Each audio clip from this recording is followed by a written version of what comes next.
75માં ગાંધી મેળાનું આયોજન ધરમપુર ખાતે કરવામાં આવ્યું હતું. એમાં વાપીથી ખાસ મને બાપુજી ગફુરભાઈ બિલાખિયાએ આમંત્રણ આપીને સ્ટોરની ફાળવણી કરી અને તેમાં વાલી પેઇન્ટિંગ, તારપા, મોમેન્ટોનું હરિસાટ દ્વારા પ્રદર્શન મૂકવામાં આવ્યું હતું.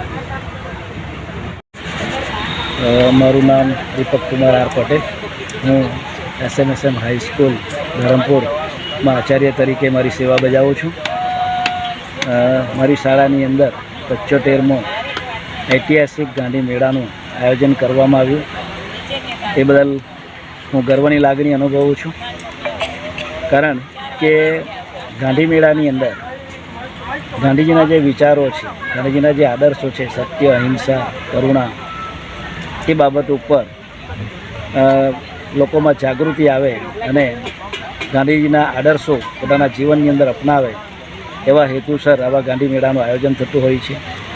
એ સિવાય ખાદીના જે કપડાં છે એનો ઉપયોગ કેવી રીતે કરી શકાય, અહીંયા સ્ટોલની અંદર ઘણા બધા ખાદીના કપડાઓ જેવા કે કફની છે, કુર્તા છે, સાડી છે, ધાબળા છે વગેરે અનેક ખાદીની વસ્તુઓ પણ આ સ્ટોલની અંદર મૂકવામાં આવેલી છે. એ સિવાય પણ આ મેળાની અંદર ઘણી બધી આયુર્વેદિક દવાઓ પણ છે.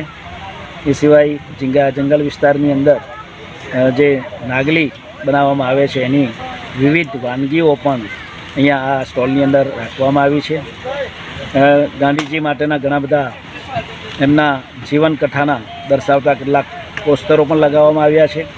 સાથે સાથે ગાંધી બાપુની ઘણી બધી ચોપડીઓ એટલે કે પુસ્તકો પણ અહીંયા રાખવામાં આવ્યા છે. તો આ બધા પુસ્તકો આપણે વાંચન કરીએ. આજે નવી પેઢીની અંદર ખાસ કરીને પુસ્તકોનું વાંચન ઓછું થાય છે. તો આ નવી પેઢીઓ આ પુસ્તકોનું વાંચન કરે અને ગાંધીજીના વિચારો પોતાના જીવનની અંદર અપનાવે તો જ આપણી નવી પેઢીનો ઉદ્ધાર થઈ શકે એવું મને લાગી રહ્યું છે. ખરેખર ગાંધીજીના વિચારો અને એના આદર્શો અપનાવવા માટે આવા ગાંધી મેળા કરવા પડે એ આપણી કમનસીબી કહી શકાય. ખરેખર ગાંધી મેળા સિવાય જ આપણે ગાંધી એક એવું વ્યક્તિત્વ છે કે જેના આચાર વિચાર જો આપણા જીવનની અંદર અપનાવીએ તો આપણા જીવનનો ઉદ્ધાર થતો હોય છે.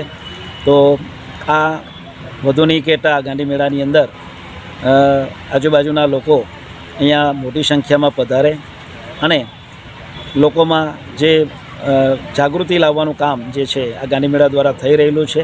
ગાંધીજીના જે આદર્શો છે એ જીવનની અંદર અપનાવવાનું કામ જે થઈ રહેલું છે એના માટે જે ગાંધી મેળા યોજનાર જે આયોજકો છે એમને પણ ખરેખર ધન્યવાદ આપવા પડે અને આ મેળાની અંદરથી આપણે ઘણું બધું મેળવી શકીએ એમ છે અને લોકોમાં જાગૃતિ આવે અને ખરેખર લોકો આ મેળાની અંદરથી જે કંઈ પોતાના જીવનની અંદર સારા વિચારો અપનાવે તો જ આ ગાંધી મેળો અહીંયા જે લગાવવામાં આવ્યો છે એ યથાર્થ કહી શકાય.